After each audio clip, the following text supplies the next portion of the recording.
de ambos lados. Ahora estamos grabando. Bueno. Oh.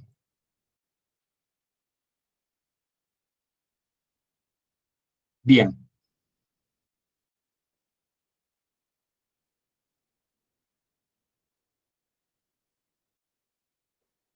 Hola, Y un segundo que seguimos entrando. Estamos grabando la videollamada, o sea que mantengan los micrófonos en silencio. Ahí es donde más contacto yo tengo. Buenas noches.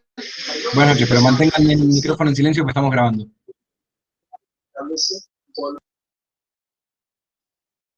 Bien. Dijimos que la clase pasada habíamos estado con el capítulo 2, fuentes y principios.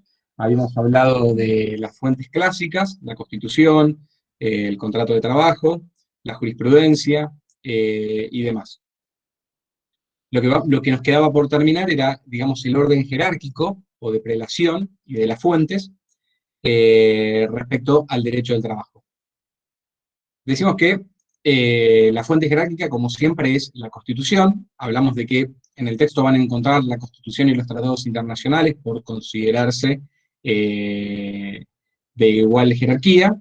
Yo dije que mi posición no es mi posición porque sea Roberto Carruter y nada más, sino que yo persigo o concibo que el concepto de jerarquía del derecho está la Constitución y los tratados por debajo, porque es la Constitución la que le da, digamos, autoridad y vigencia a los tratados. Sin Constitución no hay tratados.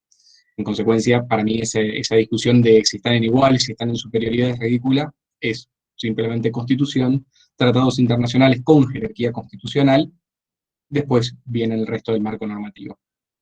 De ese orden de, digamos, jerárquico del derecho, lo tenemos, entonces decimos que tenemos la Constitución, tratados con jerarquía constitucional, porque recuerden que también tenemos tratados que no tienen jerarquía constitucional, son todos otros tipos de tratados. Después vienen, digamos, los códigos, las leyes, y va, digamos, bajando respecto a cuándo debemos aplicar la interpretación. También importa, cuando hablamos del orden jerárquico, de la materia. Dijimos que cuando hay una ley específica, una ley especial, la que tiene prevalencia sobre las cuestiones es esa ley especial. Dijimos, por ejemplo, la cuestión entre, que es más fácil encontrarla entre, por ejemplo, ley de consumo y ley de seguros. La ley de consumo sería una ley general, que por más que tenga una parte o un concepto de orden público, en muchísimas cuestiones se tiene que aplicar la ley de seguros porque es una ley especial, es una ley específica para regular. En el derecho laboral, obviamente la ley específica para regular las relaciones laborales es la ley de contrato de trabajo. Ahora, esa jerarquía de ley no me pueden venir a aplicar. Habíamos dicho que la ley de contrato de trabajo es una ley de orden público, o sea que lo que antes pasaba con el Código Comercial, aquellas disposiciones, hoy ya con el Código Civil y Comercial no suele pasar, pero las que pasaban anteriormente con respecto a los fondos de comercio o demás cuestiones que entraban en discusión de cuál prevalecía, si lo que decía el Código del Comercio o la ley de contrato de trabajo, aplicaba la ley de contrato de trabajo por ser una ley de orden público. No significa que tenía más jerarquía, sino que por la especie a lo que se estaba tratando, por una cuestión laboral, tenía que aplicarse la ley de digamos, de su jurisdicción. Ahora, cuando hablamos del orden jerárquico y la prelación, hablamos de que hay principios genéricos, principios fundamentales, que son el inubio pro operario, la regla más favorable, que en realidad es redundante, porque inubio pro operario significa ante la duda a favor del operador, del trabajador. Entonces la norma más favorable es básicamente lo mismo, o sea, siempre se aplica la norma más favorable, y la regla de la condición más beneficia. Cuando hablamos de estas cuestiones, encontramos después que vamos a encontrar que muchas veces, y lo hablamos en las clases anteriores, encontramos que a veces la ley no me es tan favorable como, por ejemplo, el convenio colectivo.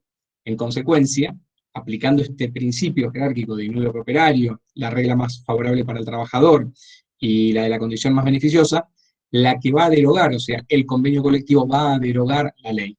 También tenemos el principio de ley posterior deroga ley anterior. O sea, si yo tengo una ley del año 30 que dice que los trabajadores recibirán como única indemnización un sueldo, y hay una ley actual que establece que después de los 5 años son 2 meses de preaviso, que es un sueldo por año trabajado, y demás condiciones, la que va a aplicar es esa ley. Imagínense que hoy incluso tenemos otra variante que es estas resoluciones de la prohibición de despido, que tiene como consecuencia la doble indemnización. ¿Cuál aplica? ¿La ley o la doble indemnización? ¿Y cuál es más beneficiosa? ¿Cuál es más favorable para el trabajador? En consecuencia, siempre que haya una normativa, un marco de ley que sea más favorable, vamos a aplicar la ley más favorable al trabajador. Con respecto a esto, tenemos que entender, y es dable aclarar, que, por ejemplo, como hace con respecto al decreto que establece la doble indemnización, tenemos que tener en cuenta que, como son normativas especiales, o sea, son normativas temporales de emergencia, tienen una validez temporal, cuestión que en general las leyes no la tienen. Las leyes se entienden que son conocidas por todos, en consecuencia nadie puede utilizar como defensa el desconocimiento de la ley, y las leyes entran en vigencia a partir de que la ley, digamos, es, una vez que se sanciona la ley por el Congreso, una vez reglamentada por el Poder Ejecutivo. Ahora, existen excepciones donde las leyes pueden ser retroactivas, hay una limitación respecto a la retroactividad, y las leyes son, digamos, empiezan a funcionar a partir de la regulación, porque en la misma regulación establece cuándo va a ser específicamente, digamos, esa ley válida. Puede ser que la ley entre en vigencia a partir de la publicación del boletín oficial. Podría plantearse que podría ser retroactivo, podría ser anterior a la publicación del boletín oficial. La realidad es que ahí entra en una cuestión de la retroactividad, que son, digamos, cuestiones que se pueden discutir jurisprudencialmente, o pueden ser programáticas, o sea que pueden entrar en vigencias en X tiempo. Por ejemplo, puede decir que la ley va a entrar en vigencia en febrero del 22, porque hay ciertas cuestiones que establece la ley, como por ejemplo, no sé, crear un tribunal específico, un órgano especial para resolver conflictos laborales, y en consecuencia, como se requiere la construcción de eso, puede ser que la ley establezca de manera programada que su vigencia va a entrar a partir de febrero del 2021. Obviamente cuando se cumpla con los requisitos que va a establecer la ley. Como van a encontrar en el texto, pues esto es básicamente lo que estamos hablando, es la norma de jerarquía inferior puede prevalecer sobre otra de jerarquía superior si resulta más favorable al trabajador, que es básicamente lo que hablamos como el ejemplo básico es, y el que usamos siempre, es lo que establece la ley de contrato de trabajo y lo que establecen los convenios colectivos, que son las negociaciones entre el gremio y la entidad que nuclea a la parte empresarial, que establecen, digamos, las reglas de lineamiento. No importa que la ley, o sea, la ley de contrato de trabajo me diga algo, porque si el convenio colectivo, que fue homologado y tiene fuerza legal, me dice algo que me favorece más, entonces lo que va a entrar, lo que va a valer, es lo que diga el convenio colectivo. Ahora, si por alguna razón hubiese algún código, digamos, un convenio colectivo que perjudique al trabajador, y esto se puede observar, se puede probar, si podemos probar que esa ley va a perjudicar al trabajador, en consecuencia la ley que va a tener vigencia, la ley que vamos a tener que aplicar, es la ley del contrato de trabajo. Hay que hacer también una cuestión, que ya lo charlamos en su momento, pero tiene que ver con la cuestión de jerarquía. Digamos que aunque una ley en el tiempo se derogue, los beneficios creados, o sea, eso que algunos le dijimos derechos adquiridos, que yo dije que desde mi posición no deberían ser, no se consideran derechos adquiridos, sino que son beneficios que se poseían en calidad de empleado, se deben mantener en el tiempo o deben ser indemnizados. El caso que hablamos es, por ejemplo, las compañías de seguridad privada, cuando por los problemas que les significaba abastecer del estacionamiento a los empleados, lo removieron. Al remover a los empleados que ya gozaban de ese derecho, se los tiene que indemnizar para mantenerlos endebles, para mantenerlos en las mismas condiciones en las que estaban anteriormente. Esos serían, digamos, los conflictos de cuando las normas y la jerarquía de cuándo es la aplicación. No significa que por el simple hecho de que sea una ley, que una ley salga posterior, esa ley va, si entra en prejuicio del trabajador, va a ser aplicada directamente. Un segundo que voy a admitir a alguien más. Gustavo, te pido que mantengas el micrófono silenciado, que estamos grabando la clase. Bien.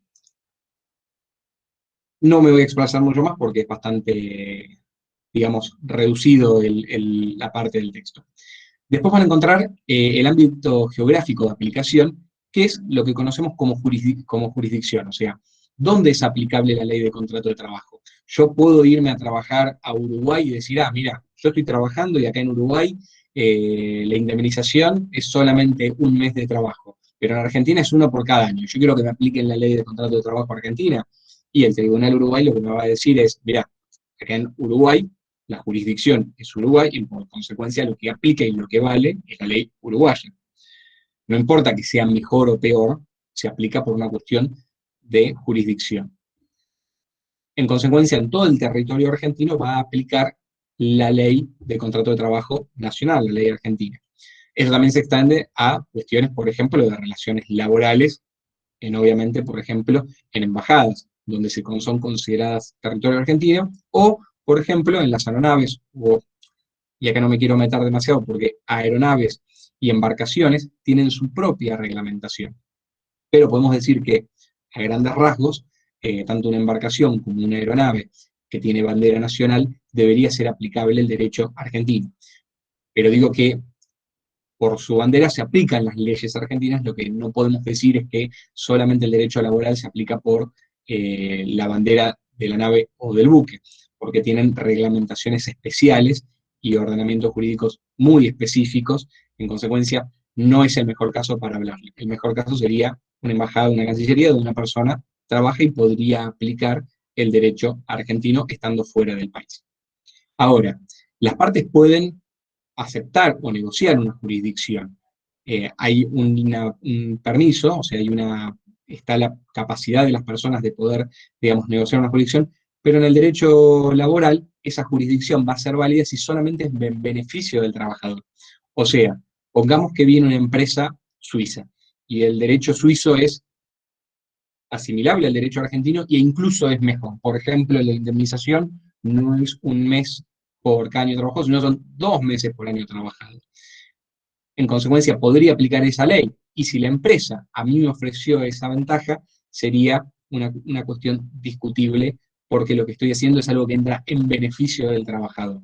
Ahora, puedo ir a negociar y que venga una empresa, por ejemplo, finlandesa, y decir, bueno, yo tengo que aplicar mi derecho. En Finlandia no hay indemnización por despido, entonces yo contrato a una persona, la despido y se terminó la relación laboral.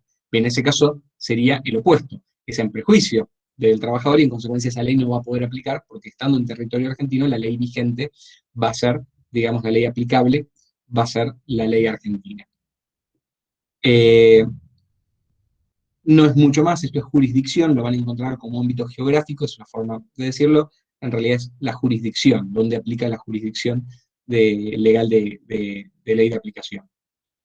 Después vamos a ver principios del derecho del trabajo, o sea, cuáles son los conceptos y la fuente, y vamos a encontrar dentro de los principios, que el principio protectorio, o sea, es una ley que como función, la ley de contrato de trabajo, lo que tiene es una función protectoria.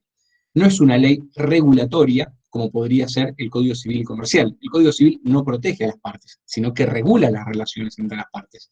El Código Civil no me dice qué es lo que puedo hacer. El Código Civil me establece, por ejemplo, prescripciones, me establece reglas generales a la hora de hacer un contrato, pero no me distingue entre una parte débil y una parte fuerte. Son ambas partes una parte contractante. En cambio, el derecho laboral, el derecho de trabajo, es muy asimilable al derecho del consumidor, y lo uso siempre para establecer esta analogía, porque son derechos protectorios. Tienen como fin o como objeto de la norma proteger a una parte. Entienden que hay una parte que es más débil que la otra.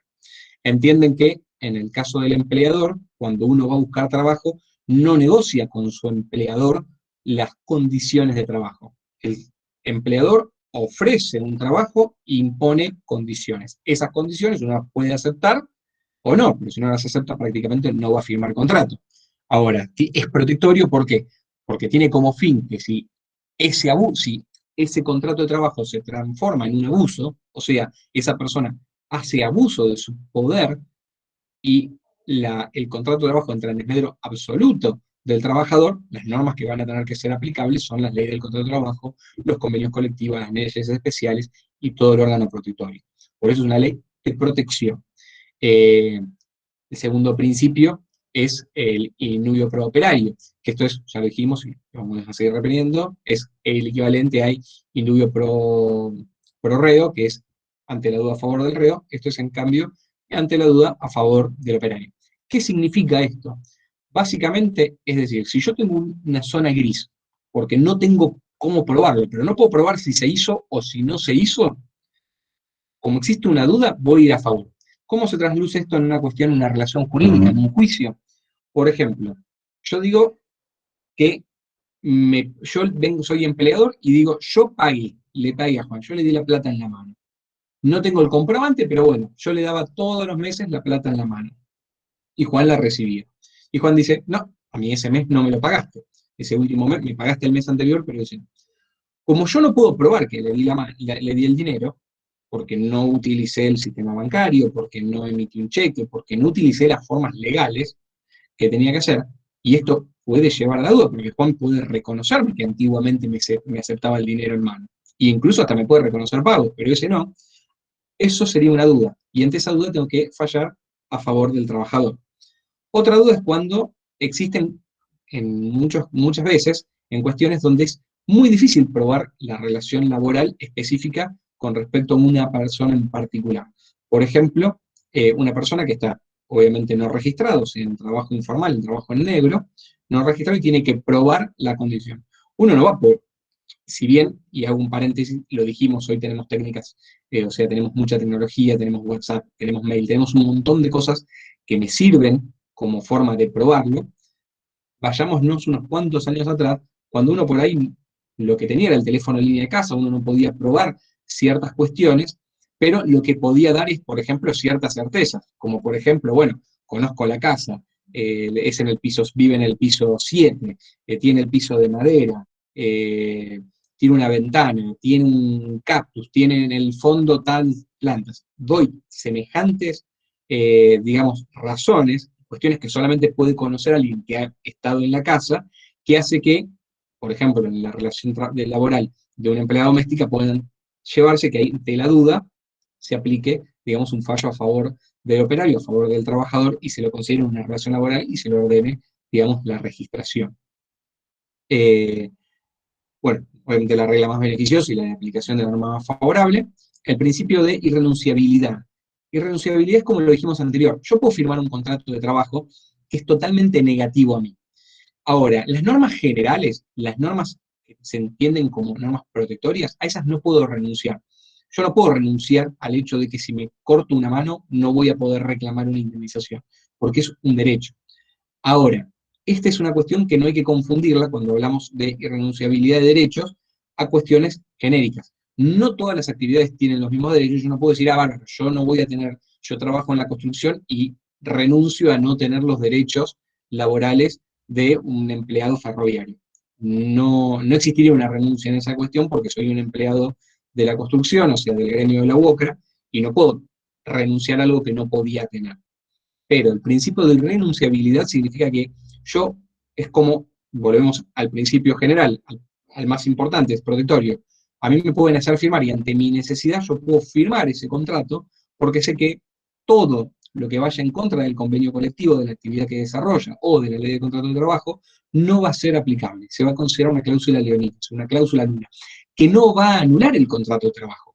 No es que bárbaro, yo no aplico este contrato y es nulo el contrato. No, es nula la cláusula específica que me perjudica, pero el contrato de trabajo se mantiene.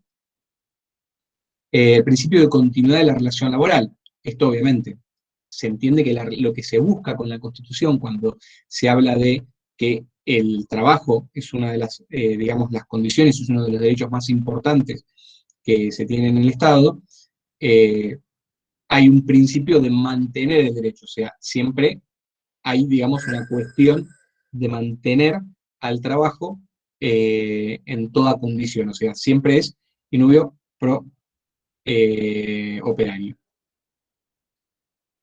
Con respecto al principio de primacía de la realidad, esto es un poco lo que hablamos y tiene una relación con lo que estábamos comentando de las cuestiones. Uno a veces puede mantener, que tiene una relación, por ejemplo, con la irrenunciabilidad o con la aplicación. Si la realidad del contrato de trabajo, si la realidad del trabajo requiere ciertas cuestiones, no importa lo que diga el contrato. No importa que yo diga que soy un empleado de comercio cuando en realidad soy un empleado ferroviario. Lo charlamos muchas veces con el caso de los empleados de las empresas de seguridad en el gremio ferroviario, que hoy obviamente va, por lo menos por lo que yo veo, después ustedes me comentarán, no se ve tanto, pero hubo un momento donde a los empleados de seguridad se los ponía para elevar las barreras de los pasos a nivel de los trenes, lo cual obviamente uno puede decir que la empresa contrataba a un empleado de seguridad, pero ese empleado de seguridad no estaba cuidando nada, no es que alguien se iba a robar la vía o que alguien se iba a robar la barrera. Lo que estaba realmente haciendo era una posición de trabajo que la empresa, de manera irregular, lo que hacía era contratar a alguien que por su contrato de trabajo le salía más barato que contratar a la persona idónea que tenía que contratar. En consecuencia, eso es el concepto de la primacía de la realidad del trabajo. No importa que yo diga que vos sos empleado de limpieza. Si vos en realidad ejecutás como empleado técnico, sos, por ejemplo, no me sale, no quiero decir maquinista, pero el que maneja la locomotora en un tren, dice, no, yo te voy a indemnizar como empleado de limpieza porque vos en tu recibo de sueldo decía empleado de limpieza. Eh, la buena fe contraendo es el principio, es uno de los principios que aplican a todo el marco normativo. El principio de la buena fe es simplemente actuar de acuerdo a derecho, o sea, que no exista una cláusula, una intención de abuso. Muchas veces se pueden cometer errores, pero si esos errores se actúan en buena fe, o sea, porque en convencimiento de que se estaban haciendo bien las cosas, ese es un principio protectorio de la ley. La de no discriminación e igualdad en el trato. Acá podríamos hacer una cuestión importante, hablamos a igual tarea, igual remuneración. Eh, Hay un montón de mujeres en este lugar, sabemos perfectamente que no se cumplen. La gente que trabaja en ferroviario sabe perfectamente que es muy difícil que una mujer entre a trabajar al taller. No es imposible, conozco casos en los que los hay, pero como profesor de una escuela técnica donde se producen técnicos en electromecánico, técnicas en electromecánica, conozco la dificultad que significa contratar a una mujer en ciertas áreas, lo cual no debería ser. O sea, uno de los principios es la no discriminación. No importa el género de la persona, sino el trabajo. Bueno, principio de equidad, la justicia social, gratuidad, este es un punto importante, el principio de gratuidad establece que los procesos, todo lo que tiene que ver con la protección del derecho de trabajo, gozan del principio de gratuidad. ¿Qué significa esto? Por ejemplo, si yo quiero iniciar un juicio porque me chocaron el auto y tengo que demandar a la compañía y el arreglo me sale 100.000 pesos, en la Ciudad Autónoma de Buenos Aires yo tengo que pagar una tasa de justicia que es el 3% de lo que reclamo. O sea, el 3% de esos 100.000 pesos. Ahora, si yo no tengo esos 100.000, si yo no tengo para pagar ese 3%, voy a tener que iniciar un beneficio de litigar sin gastos, lo que se llama un recurso de pobreza. Ahora, en el derecho laboral yo no tengo que iniciar nada. Si yo reclamo por una relación laboral, no tengo que pagar una tasa de justicia, porque eso me estaría privando del acceso a la justicia. Entonces, todas las instancias, tanto las de ART como ¿cómo se llama? Las jurídicas, o sea, en un juicio, los poderes que se realizan ante la Cámara y todos los trámites que se hacen en relación laboral, gozan del principio de gratuidad. O sea, es un beneficio y es una cuestión en la cual no puede ser un límite el tener que pagar por eso. Por ejemplo, para explicarlo de una mejor manera, cuando uno inicia un juicio pide un perito. En la justicia civil o en la justicia comercial uno tiene que pagar un adelanto de gastos y después honorarios. En cambio, en la justicia laboral el que va a tener que pagar eso es el empleador. El principio de razonabilidad y el de progresividad. De razonabilidad, al igual que de equidad, son principios genéricos, son, no requieren mucho análisis. El de progresividad lo hablamos en varias ocasiones. El principio de progresividad lo que hace es decir, el derecho es dinámico. Dijimos que las relaciones laborales son dinámicas. Siempre están creciendo. O sea, lo hablamos con cuestión de cómo, digamos, uno de los principios, cómo nace. O sea, en un momento el concepto del derecho laboral no existía, simplemente se tenía esclavos. A medida del tiempo se fue pasando y hoy tenemos un derecho laboral mejor que hace 100 años. No sé si mejor que hace 20 o 30 años, pero sí mejor que hace 100. Y si bien por ahí en ciertas actividades no sea totalmente lo mejor, pero siempre es progresivo. El derecho siempre está cambiando porque además las relaciones de trabajo van cambiando progresivamente. Todo esto que yo dije en el texto lo van a encontrar, digamos, un pequeño resumen de los principios, estos que hablamos, por eso digo, los vamos a entrar, eh, pero no me interesa explayarme más porque eso la idea es que lean el texto. Eh, Vamos a pausar la grabación, así los dejo hablar también a ustedes. Detener la grabación.